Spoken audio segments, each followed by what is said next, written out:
Hello everybody, just thought I'd welcome you back to part 2 of our video episode for installation of basically a power line to the vehicle battery to our house battery so that we can recharge the house battery using the vehicle's alternator over here and the existing starter battery. Just a quick review, this is the line that we put into our positive power line. As you can see, I've simplified the connection. Instead of splicing in a 10 gauge wire, I just went ahead and put the round tip onto the inline fuse. There's a 30 amp inline fuse that I've installed for safety in case there's a short circuit somewhere. But by doing that, we eliminate that additional connection because I was having connectivity issues.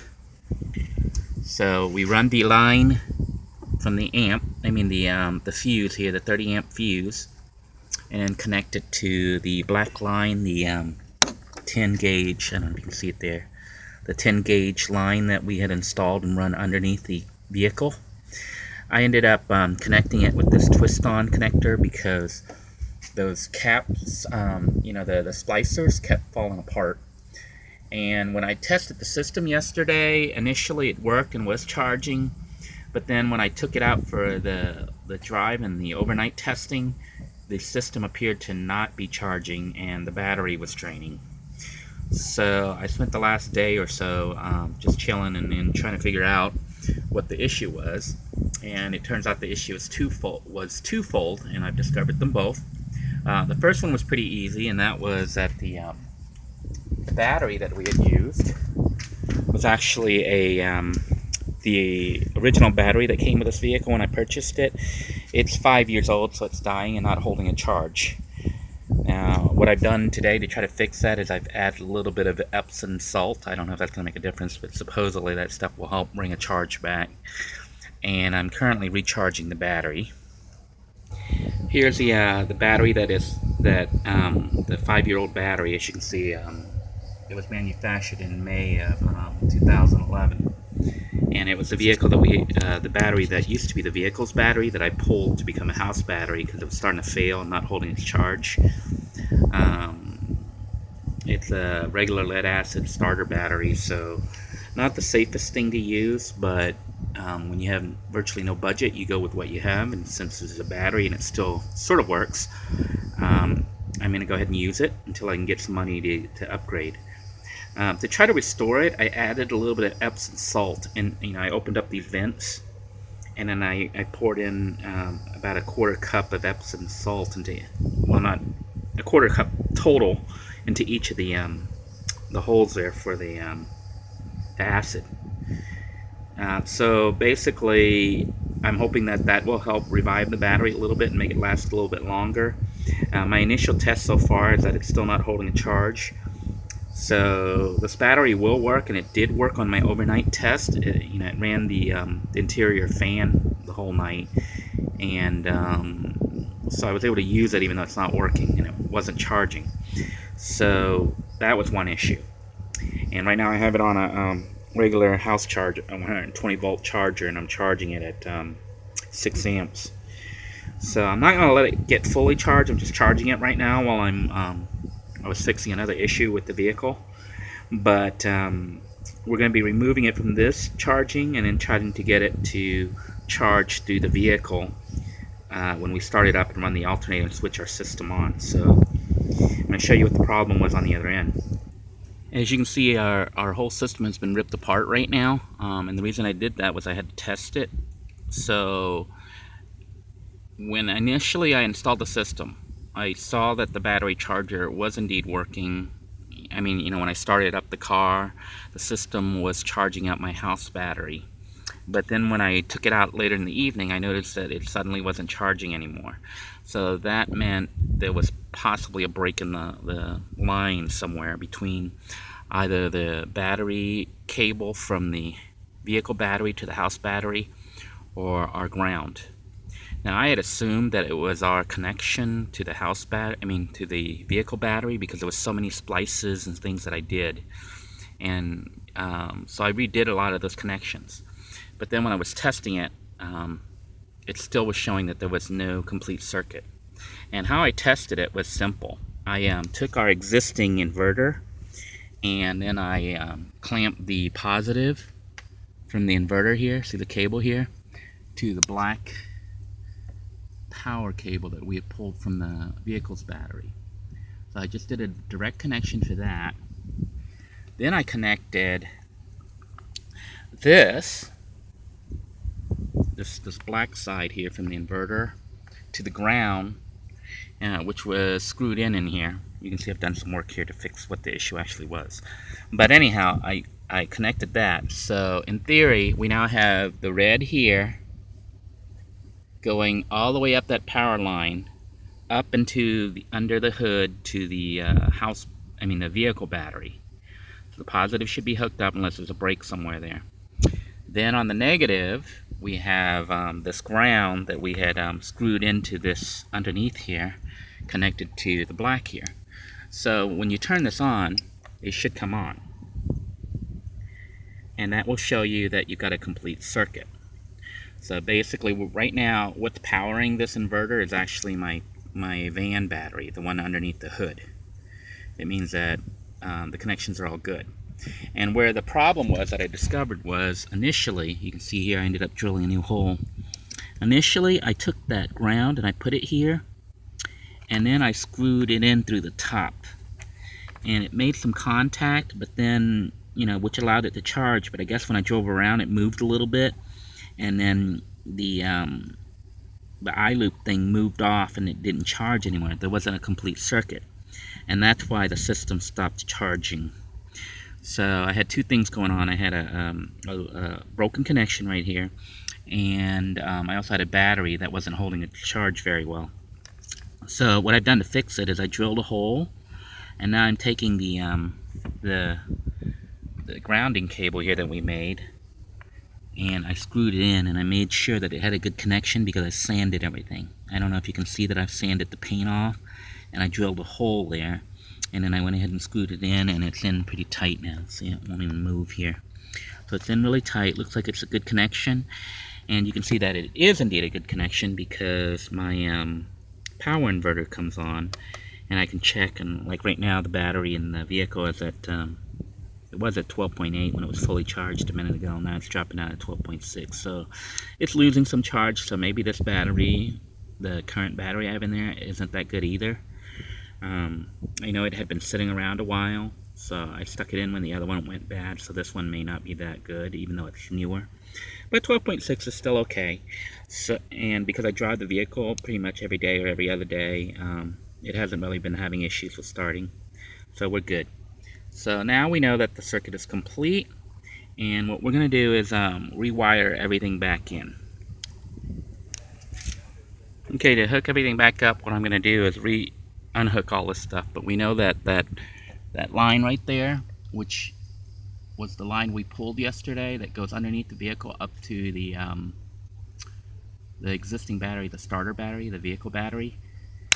We know that line is live and works, and there's no breaks in it, so it works. And we also know that our ground now works, so we've got a good circuit. Now it's just a matter of unplugging our inverter, putting it back on our lid here, and also installing our battery pack. So I'll be doing that here in a moment. Okay, so the first thing I did was pretty much clean up the mess. As you can see, this is our connector that will go to the battery right here for the positive, and then the other end will hook up to our switch over here. And this is our negative, or ground, which is screwed up underneath there. I've got it all assembled nice and neat here, and I've cleared up the space there. So this will go to the negative post on our house battery. And of course I have to take this apart again to wire this in. I think what I may do is these tips here, I'm going to go ahead and put on the round connectors so that, they'll be easy to screw in and stuff, because I found that these connectors, when I just screwed it in like that, right there, it sometimes fell off. So I'll put a round loop thingy on there and try to make it a little bit tighter. Okay, this is what we're looking at now. I have my positive connection that will go to the house battery, and I have my round tip here which will go to the switch, and the connection to the cable right there, one that we pulled through that yellow tip there. That's from our 10 AWG cable that we pulled, that we've wired up to the vehicle battery, will be connected with this. So I have the round connector which will go to the switch, and I have this slide-on tip which will connect with that yellow part right there, and that should complete our circuit. So now all that remains to be done is to remove the switch, wire the stuff up, reinstall the switch, and then we get to test everything. I thought I'd go ahead and show how the switch gets removed, in case some of you are doing this and don't know how these switches are installed. Basically, you just unscrew the pieces here. There's a bolt here that I'm probably going to need pliers or something to loosen up. And I'll remove that, wire it up, and then reinstall it. Okay, our switch is now out, and as you can see, basically we have these two screws here. One side will go right here to this connector that will go to the positive, and the other side will go with this round thing which will connect to the house battery. While we had everything apart, I decided to go ahead and put these U-shaped clips for mounting this 12 volt and USB charge port.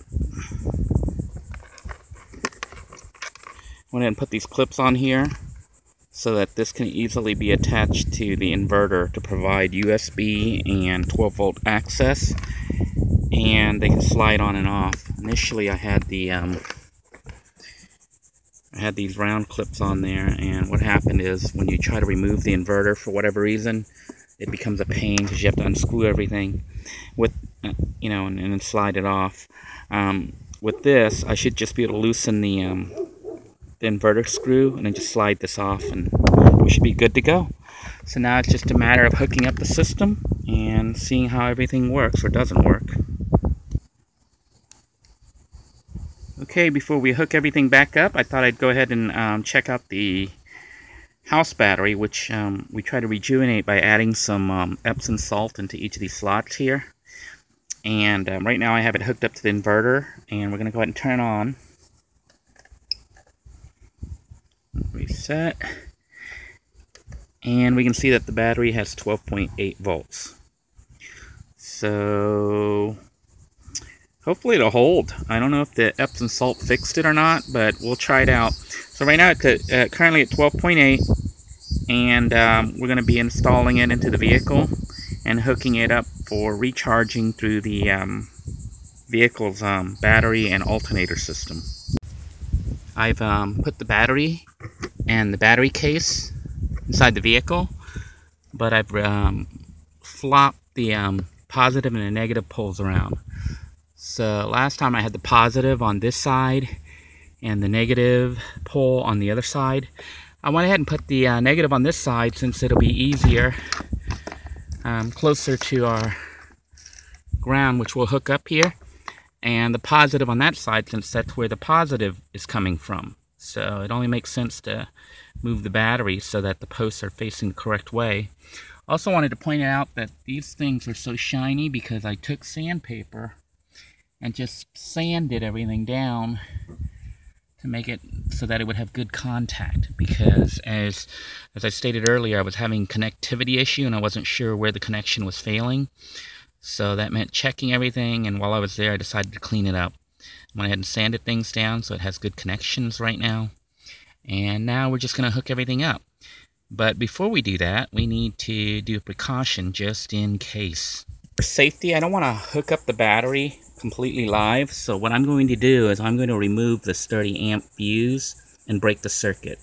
So by removing this fuse from here, our positive line won't be live, and that way when we plug things in, nothing will be live yet. It'll only become live when we plug this 30 amp fuse back in. As you can see, I've removed the 30 amp fuse right here.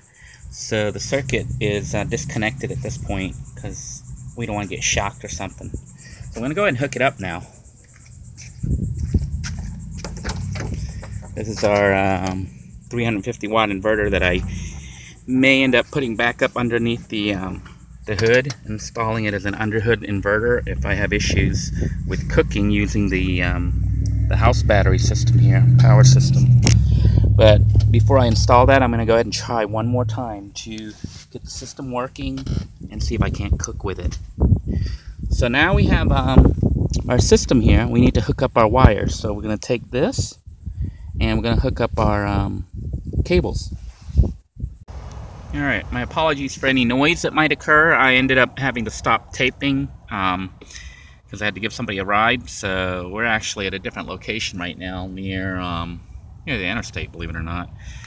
I'm in a parking lot here for Academy Sports, so I might do a segment on that here shortly, showing some of the things that are available for people who love the outdoors or loving van dwelling. But anyhow, we're going to go ahead and try to hook things up right now. So the first thing I'm going to try to hook up is my ground right here. So I'm simply just going to run the alligator clip here. Remember the ground line that we have going under here? So I've hooked it up to negative. And make sure it has a good connection. Move this cable so people don't trip on it or get caught on it. And then we just need to hook up the positive side. Let's do that. Okay, the first thing I hooked up was, this was the power line that we pulled under the hood to the battery. I hooked it up to our connector here, which goes to our switch under there. So you can see that it's hooked up to that, which goes up to our switch. And now we have the positive here underneath with the positive cable right here with the alligator clip that needs to go to the positive post, which I'll hook up here in a moment. Okay, as you can see, I've clipped now in the positive to the positive and the negative to the negative. So the battery should be hooked up to the house, other than, you know, that it's disconnected right now because we unplugged the 30 amp fuse. So what we're going to do now is we're going to go ahead and install the power inverter so that we can use the battery for 120 volt output, USB output, and 12 volt DC. Okay, to hook up our inverter, we simply take our red, which is the positive, and hook it up to the positive terminal over there. I just hooked it right on top of the alligator clip. And then the negative hooked up to the negative on here. And we can turn it on and make sure everything's working. Okay, and the house battery is currently still at 12.8, so it still seems to be holding its charge, so it's doing better than it was before. So possibly the Epsom salt might have fixed the problem. With the inverter installed, it's just a matter of making everything look nice. I tucked in the cables and made them come out where, you know, there's a opening, so everything looks nice. And our inverter is still working. So all we need to do now is mount this inverter on top, hook up our external jacks for the USB and 12 volt access, and the system's pretty much up, other than plugging in the 30 amp fuse that we removed earlier, and the system should be online and ready for testing. As you can see, I've got it hooked up kind of nice and pretty here. All the cables are tucked in where they need to go in, and everything appears to be working. The inverter is on. It's right now powering directly off the house battery, which is underneath here. And I don't know if you can see the light there, the blue light that shows that the USB port right here and this 12 volt adapter are live, so these jacks can now be used. and 120 volt output is also available here. So right now we have 12.7 volts on this house battery, so it's drained down from 12.8, and system is operational other than testing the recharge we're about to do, which is what we're about to do here in a moment. So what I'm going to do is I'm going to take the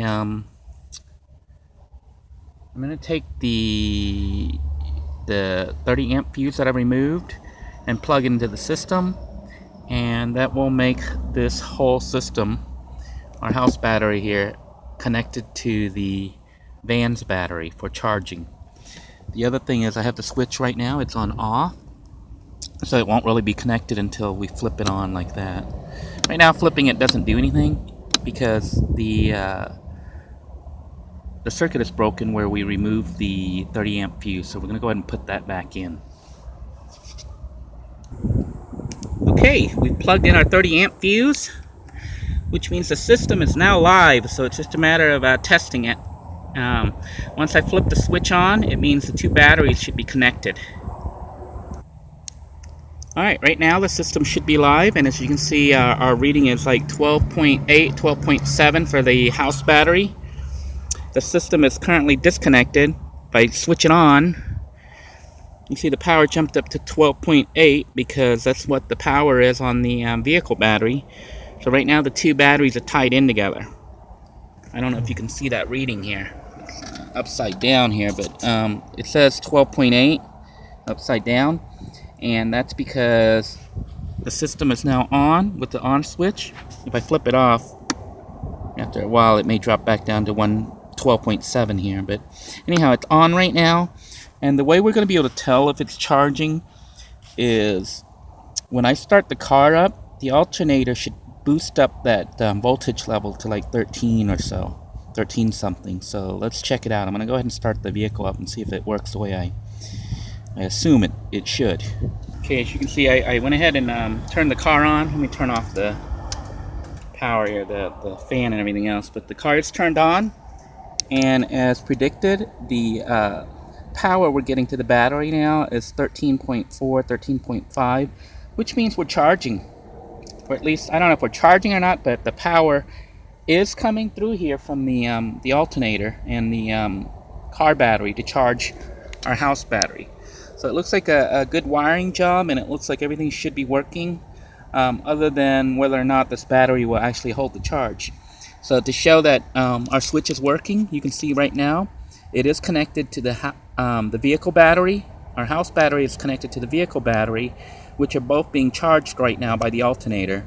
So the voltage is reading 13.5, but if I flip this off, you can see it disconnected. It says 13.2, just from that initial charge. You can see it's dropping back down 13.1. because it's no longer connected to the inverter and the house battery. But if I flip it back up, you can see it goes back up because it's now getting power from the inverter and from the main battery or the starter battery. Now, I haven't run the 120 volt line back up to the front yet and installed the underhood inverter, because what I'd like to do is try to cook back here using this port right here, these 120 volt output ports, to try to cook my rice and meals and stuff with the engine running. It's because you can see that we're getting enough power here from the inverter. So if it cooks back here, then there's no need for me to run, the 120 volt line back up to the front under the hood and hook up another inverter up there. So that's the plan. So for now, it looks like it's working. I'm going to go ahead and try cooking later today just to see if we can do that. I'll try cooking some rice and see if we can't get this thing working just back here without having to go with the underhood inverter again. So it looks like a successful job, and I'll follow up with the cooking just to confirm that it is working, and I'll let you know.